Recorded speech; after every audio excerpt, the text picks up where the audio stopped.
एकादशी के व्रत पे हमेशा गाय गोबर लेती थी। ये देखिए 1 चम्मच गोबर, ये देखिए 1 चम्मच गोबर, ये देखिए 1 चम्मच गोबर। अगर 2 चम्मच गोमूत्र हम पी लेते हैं, कितना निर्मल करता है हमें, कितना निर्मल कर देता है। ब्लड प्रेशर की दिक्कत नहीं रहेगी। इसके अलावा कैंसर तक की बीमारी को भी ठीक करने की इसके अंदर शक्ति है। अगर गाय का सूखा हुआ गोबर, अगर इसको सूंघेंगे हम, अगर 10 मिनट तक सूंघेंगे तो इसे तरह तरह के बुखार ठीक करने की इसके अंदर शक्ति छुपी है। एक एमबीबीएस डॉक्टर, इसकी तो डॉक्टर की मान्यता रद्द कर देनी चाहिए। और ऐसे लोगों पर जो लोग झूठ और पाखंड फैलाते हैं, उस पर एनएसए यूपीए के तहत मुकदमा दर्ज होना चाहिए। आज इनके एक डॉक्टर मित्तल पर कार्रवाई होनी चाहिए, जो कहते हैं हमारी माँ एकादशी करती तो गोबर खाद के व्रत तोड़ती। अरे भैया, कहाँ लिखा है एकादशी के व्रत कथा में भैया? और जानवर के बच्चे को यह पता है कि गोबर नहीं खाना चाहिए, माँ का दूध पीना चाहिए, लेकिन ये जानवर से भी गए गुजरे लोग हैं, इनको नहीं पता, ये कहते हैं गोबर खाने वाद। मोदी सरकार ने विनोद राय को दलाली और भरवागिरी के एवज में बीसीसीआई का चेयरमैन बनाया। फौजी है सर। अरे 16 रिटायर फौजी है, क्या फौजी है? जनरल वीके सिंह कौन है? आज कहाँ हैं वही जीडी बख्शी, बड़े बड़े मुच्छों वाले, जो टीवी चैनलों में बैठकर दूसरे पैनलिस्टों को गाली देते थे, जो सेना की मर्यादा को भूल गए। क्या आज उनके शरीर का खून पानी हो गया है? और इन जैसे लोगों पर थूकता है भारत। सुन तो लो, अकबका क्यों रहे हो? तो क्या आज वो सीडी नहीं है? आज सीडी नहीं है कपिल मिश्रा को? माँ का दूध पिया है तो वो सीडी सार्वजनिक करे, क्यों नहीं कर रहा? तो कपिल मिश्रा जैसे 2 कौड़ी के लुच्चे लफंगे लोग, सल्ट है उत्तर प्रदेश के ढोंगी अपराधनाथ का। सर वो तो प्रोटोकॉल है। अरे सुनो पहले बात, प्रोटोकॉल है। एक उत्तर प्रदेश के मुख्यमंत्री की औकात देश के फेंकू प्रधानमंत्री ने बता दी, गाड़ी से नीचे उतार कर। फेंकू 1 नंबर का जुमला जीवी, झूठा जीवी, जुठलर, बेचू जीवी, फेंकू जीवी, नफरत जीवी। ये देखिए 1 चम्मच गोबर, ये देखिए 1 चम्मच गोबर, ये देखिए 1 चम्मच गोबर, ये देखिए 1 चम्मच गोबर। और गाय के ऊपर तो अगर केवल हम 10 मिनट के लिए डेली हाथ फेर लें, गाय के ऊपर हाथ फेरने से ही ब्लड प्रेशर हमारा ठीक हो सकता है। अगर 2 चम्मच गोमूत्र हम पी लेते हैं,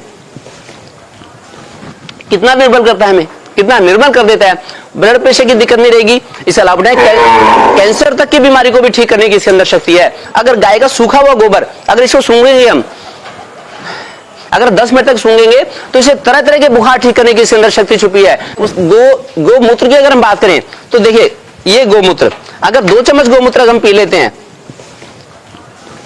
कितना निर्मल करता है हमें, कितना निर्मल कर देता है। ब्लड प्रेशर की दिक्कत नहीं रहेगी। कब्ज की शिकायत रह नहीं सकती। लोगों की कब्ज नहीं ठीक होती, कहते हैं डॉक्टर साहब वो वाली भी दवाई भी ले ली, मैंने तो अपनी डाइट भी चेंज कर दी, फिर भी कब्ज नहीं ठीक हो रहा। तो आज इनके एक डॉक्टर मित्तल पर कार्रवाई होनी चाहिए, जो कहते हैं हमारी माँ एकादशी करती तो गोबर खाद के व्रत तोड़ती। अरे भैया, कहाँ लिखा है एकादशी के व्रत कथा में भैया? और जानवर के बच्चे को यह पता है कि गोबर नहीं खाना चाहिए, माँ का दूध पीना चाहिए, लेकिन ये जानवर से भी गए गुजरे लोग हैं, इनको नहीं पता, ये कहते हैं गोबर खाने वाद। एक एमबीबीएस डॉक्टर, इसकी तो डॉक्टर की मान्यता रद्द कर देनी चाहिए। और ऐसे लोगों पर जो लोग झूठ और पाखंड फैलाते हैं, उस पर एनएसए यूपीए के तहत मुकदमा दर्ज होना चाहिए। संबित पात्रा ने भी कहा है कि गोबर कोहिनूर के बराबर होता है, सुप्रीम कोर्ट ने कहा है। संबित पात्रा ने जो डिबेट शो में कहा था ये बात। तो गोरे अंग्रेज गाय को क्यों नहीं ले गए कि वहीं गोबर देता, वहीं कोहिनूर निकाल रहे होते? ये गोबर पात्रा जो गोबर को च्यवनप्राश समझ के खाता है, राष्ट्रीय जोकर, 1 नंबर का राष्ट्रीय जोकर है। ये नफरती चिंटू है, जो सारे दिन खाता तो देश का है और देश में ही आग लगाने का काम करता है। मीडिया चैनल में बैठ के पी पी पी पी करता रहे। ये महिला जब डॉक्टर था 12 हिंदू राव में, तो महिला के साथ क्या हुआ? ये वही है जो उड़ीसा के लोकसभा क्षेत्र चुनावों के समय जब लोगों के घरों में जाता था, धार्मिक परंपरागत जो धर्म के अनुरूप कपड़े थे, चंदन टीका लगा के, तो खोरी गांव में क्यों नहीं गया? कोरोना में जब हिंदू लोग, जो हिंदू मजदूर पैदल चल रहे थे, उनके लिए गाड़ी घोड़ा क्यों नहीं व्यवस्था कराया? कोरोना मरीजों का क्यों नहीं व्यवस्था कराया? जब अस्पतालों में ऑक्सीजन नहीं थे, बेड नहीं था, सर्जिकल सामग्रियां नहीं थी, लोगों को श्मशान घाट में जगह नहीं मिल रहे थे, लोगों के कफन चोरी कर रही थी उत्तर प्रदेश की सरकार, तब उस समय क्यों नहीं था?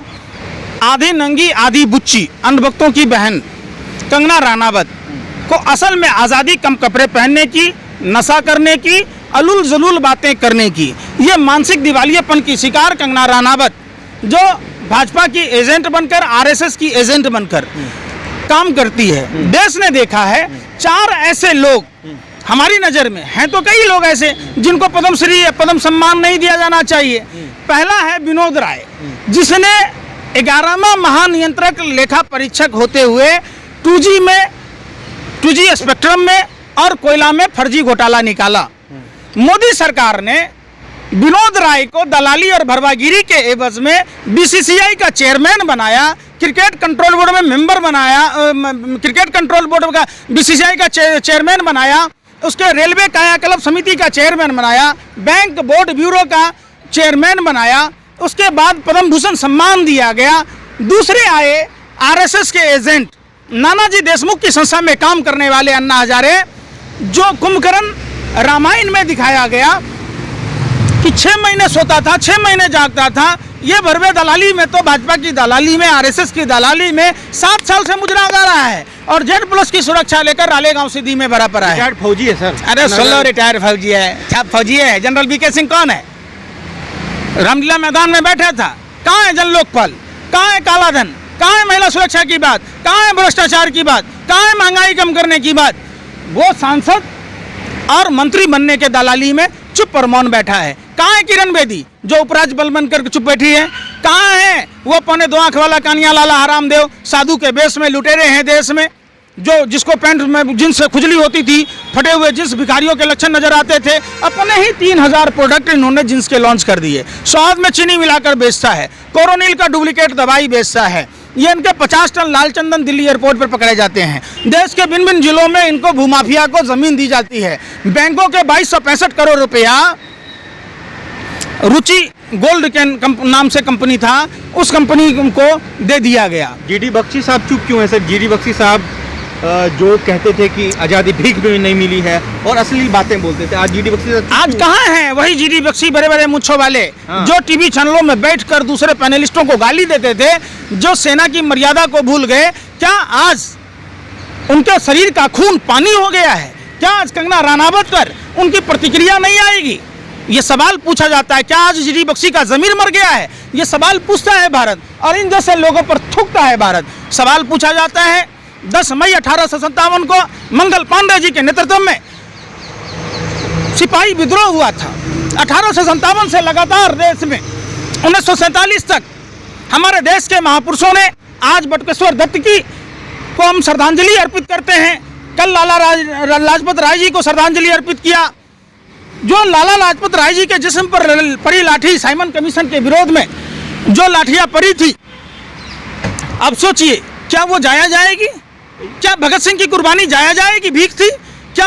खुदीराम बोस जो 16 वर्ष की उम्र में फांसी के फंदे को चूमा, वो भीख में चूमा? तो ये तमाम सवाल पंडित राम प्रसाद बिस्मिल, अशफाक उल्लाह खां, ठाकुर रोशन सिंह, चंद्रशेखर आज़ाद, तमाम जो महात्मा गांधी, सरदार पटेल, ऐसे सुखदेव, राजगुरु, भगत सिंह, बिपिन चंद्र पाल, लोकमान्य बाल गंगाधर तिलक जैसे सरीखे लोगों ने गोरे अंग्रेजों से लोहा लिया, ईंट पर ईंट बजाई, गोरे अंग्रेजों की चूल लाई, तब जाकर भारत आज़ाद हुआ। आज़ादी भीख में मिली? तुम्हारे बाप ने लाई? ये बपजेट है, ये अपने बाप से बड़ी है, इनको कल ही नहीं है कि देश के महापुरुषों का। और सबसे बड़ा बात, मोदी सरकार ने इनको रबर स्टंप बना दिया। अब ये विनोद राय को पहला आदमी को मिला। दूसरा आदमी जो 1965 की लड़ाई में जंगी फाइटर का कमांडर था, उसके बेटे को मोदी सरकार ने पद्म सम्मान दिया, अदनान सामी को। तीसरा रजत शर्मा, बच्चों जो 25 रुपये का पेट्रोल डीजल देगा वोट उसको दोगे, जो 200 करोड़ रुपए देने की बात करेगा उसको अमेरिका ब्रिटेन से पहुंचाने की बात कर रहा था, जो 200 रुपये की सिलेंडर दिला रहा था, जो भ्रष्टाचार कालाधन की बात कह रहा था, उस रजत शर्मा को क्रिकेट कंट्रोल में मेंबर बनाया जाना, Y+ की सुरक्षा दिया जाना, नेहरू म्यूजियम में सदस्य बनाना, ये सब दलाली का एक हिस्सा है। योगी जी सर, सुन तो लो, अकबका क्यों रहे हो? तीसरा ये हो गया। चौथा, कंगना रनावत को इसी बात की दलाली, पद्म सम्मान जैसे राष्ट्र का जो वरिष्ठ सम्मान है उसका अपमान है। और उसने, मोदी जी ने यह साबित कर दिया कि राष्ट्रपति जो हैं वो नरेंद्र मोदी के रबर स्टंप की तरह यूज करते हैं। राष्ट्रपति महोदय को, गृह मंत्रालय को और प्रधानमंत्री को तुरंत, अगर थोड़ी सी भी शर्म हया नाम की चीज़ है, अगर भारत के क्रांतिवीरों, स्वतंत्रता सेनानियों और भारत की आवाम की थोड़ी सी भी फिक्र है, तो इनसे 1 सेकंड के लिए भी पद्म सम्मान नहीं रहना चाहिए, वापस लिया जाना चाहिए। इस पर NSA लगना चाहिए, UPA लगना चाहिए और इसे सख्त से सख्त सजा दी जानी चाहिए। कपिल मिश्रा ने कहा कि पहली बार कोई ऐसी महिला है जो खुलकर बोल रही हैं। कंगना ने जो कहा बिल्कुल सही कहा, आज़ादी जो है असली आज़ादी 2014 में ही। अब वो कपिल मिश्रा जो दिल्ली में दंगे कराया, अनुराग ठाकुर, परवेज साहिब सिंह वर्मा, भाजपा के गंवारों को स्कूल भेजो सारों को, जो कपिल मिश्रा गंवारी है, ये लोग क्या हैं? ये गोबर को च्यवनप्राश समझ के खाने वाले लोग हैं। ये व्हाट्सएप यूनिवर्सिटी के प्रोडक्ट हैं। यही कपिल मिश्रा है जो प्रधानमंत्री को सेक्स रैकेट में शामिल होने, लड़की को अगवा करने, ISI का एजेंट होने का आरोप दिल्ली विधानसभा में लगाया था। तो क्या आज वो सीढ़ी नहीं है? आज सीढ़ी नहीं है कपिल मिश्रा को? माँ का दूध पिया है तो वो सीढ़ी सार्वजनिक करे, क्यों नहीं कर रहा? तो कपिल मिश्रा जैसे दो कौड़ी के लुच्चे लफंगे लोग सत्ता की दलाली में इस तरीके के अलूल जलूल बयान देते रहते। हिंदुओं के सम्राट कहे जा रहे हैं सर, कहीं भी अगर हिंदुओं पे अन्याय होता है तो तुरंत पहुंच जाते हैं वहां पर कपिल मिश्रा। कौन? कपिल मिश्रा। तो कपिल मिश्रा को कहिए ना, यमराज की बहन यमुना दूषित है तो उसके सफाई के लिए बात करें कि जो नमामि गंगे प्रोजेक्ट के तहत जो पैसे दिए गए, फंड दिए गए, उन पैसों का क्या हुआ। दूसरा, माँ गंगा के सफाई अभियान के नाम पर जो फर्जीवाड़े हुए, जो घोटाले हुए, स्वच्छ गंगा, अविरल गंगा की बात करने वाले, निर्मल गंगा की बात कहने वाले, माँ गंगा को क्यों नहीं सफाई करा रहे? वो कपिल मिश्रा से पूछिए। जहाँ झुकी वहीं मकान, जहाँ विजय गोयल, मनोज तिवारी तो झुग्गी में जा जा के सोता था, नौटंकी करता था, जिसकी औकात 5 रुपए के अंडा खरीद के खाने की नहीं थी, वो भी जाके झुग्गियों में गरीबों का इमोशनल ब्लैकमेल किया। जब दिल्ली के तुगलकाबाद में 40 मंदिर तोड़ दिए गए, 27 मस्जिद तोड़ दी गई, 4 गिरजाघर तोड़ दिए गए, 1 गुरुद्वारा तोड़ दिए गए, तब ये निकम्मा निठल्ला कहाँ था? तब कहाँ था? सलमान खुर्शीद के भी घर पे हमला हुआ है सर, किसने किया हमला, क्या लगता है? ये हमला जानबूझकर, जो अभी देश में सबसे बड़ी समस्या, कोरोना से भी सबसे बड़ी समस्या है प्रदूषण का।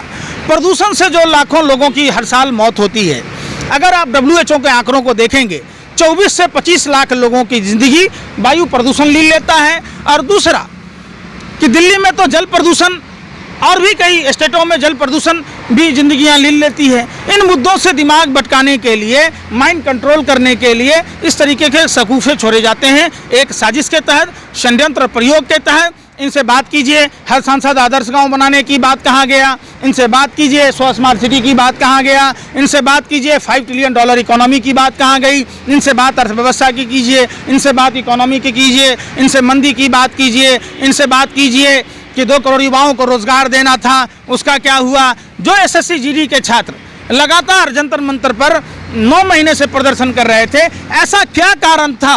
किसके आदेश से पार्लियामेंट थाने के लोगों ने SSC GD के छात्रों को जबरन मारपीट कर भगा दिया? आखिर क्या संसद चलने में ये छात्र अवरोधक थे? क्या देश का कोई भी सांसद इस बात को लोकसभा में, राज्यसभा में उठाएगा? ये बात पूछता है भारत, ये बात पूछता है भारत कि 24 लाख बेघर लोगों को घर देने की बात करने वाले प्रधानमंत्री, जिनको ब्रांड एम्बेसडर बनाया, जो प्रभु श्री राम भव से सागर पार कराते हैं, उस प्रभु श्री राम को नदी पार कराने वाला केवट समुदाय की विधवा बहू लक्ष्मी देवी को पक्का मकान कब दिया जाएगा? जो प्रधानमंत्री ने फ्रॉड की, चीटिंग की। पूर्वांचल एक्सप्रेस पे प्रोटोकॉल की वजह से योगी जी को अकेला देखा गया, लोगों ने मीम बनाया है, सब पे कार्रवाई की जाएगी। मीम है ये? कितना बड़ा इंसल्ट है उत्तर प्रदेश के ढोंगी अपराधनाथ का। सर वो तो प्रोटोकॉल है। अरे सुनो पहले बात, प्रोटोकॉल है। एक उत्तर प्रदेश के मुख्यमंत्री की औकात देश के फेंकू प्रधानमंत्री ने बता दी, गाड़ी से नीचे उतार कर। अब समझिए, प्रधानमंत्री फेंकू एक नंबर का जुमला जीवी, झूठा जीवी, जुठलर, बेचू जीवी, फेंकू जीवी, नफरत जीवी, जो भारत का जो लक्ष्मण रेखा बाबा साहब अम्बेडकर ने खींच के गए, समता मूलक समाज, धर्मनिरपेक्ष राष्ट्र के, उसके खिलाफ ये लोग काम करने वाले हैं। क्यों नहीं ये त्रिपुरा के मामले में बोलते? क्यों नहीं जब दिल्ली के लोकतंत्र के मंदिर के बाहर देश विरोधी नारे लगे? क्यों नहीं चंद्र प्रकाश भारद्वाज को जो बर्खास्त किया गया, सस्पेंड किया गया, इनको बहाल करने की बात कहते? क्यों नहीं डॉक्टर कफिल की बर्खास्तगी रद्द करते? क्यों नहीं डॉक्टर कफिल को बहाली की जाती है? आखिर डॉक्टर कफिल का दोष क्या था कि वो मुसलमान थे? कह तो दिया कि गद्दारों को बख्शा नहीं जाएगा योगी जी ने। गद्दार तो अरे सुन दो यार, योगी के बाप का देश है, किसको योगी कहते हो? अगर उत्तर प्रदेश के ढोंगी अपराधनाथ को आप योगी कहोगे तो लादेन को और दाऊद को क्या शंकराचार्य कहोगे? योगी वो होता है जो भगवान की सेवा में लीन हो। योगी वो नहीं होता। हमने रामायण देखी है, रामायण में साफ दिखाया गया है कि अगर माँ सीता लक्ष्मण रेखा नहीं लांघती, अगर रावण अपने पारंपरिक वेशभूषा में आता, अगर भगवा वस्त्र पहनकर साधु का वेश बदल कर नहीं आता, तो माँ सीता का अपहरण नहीं होता।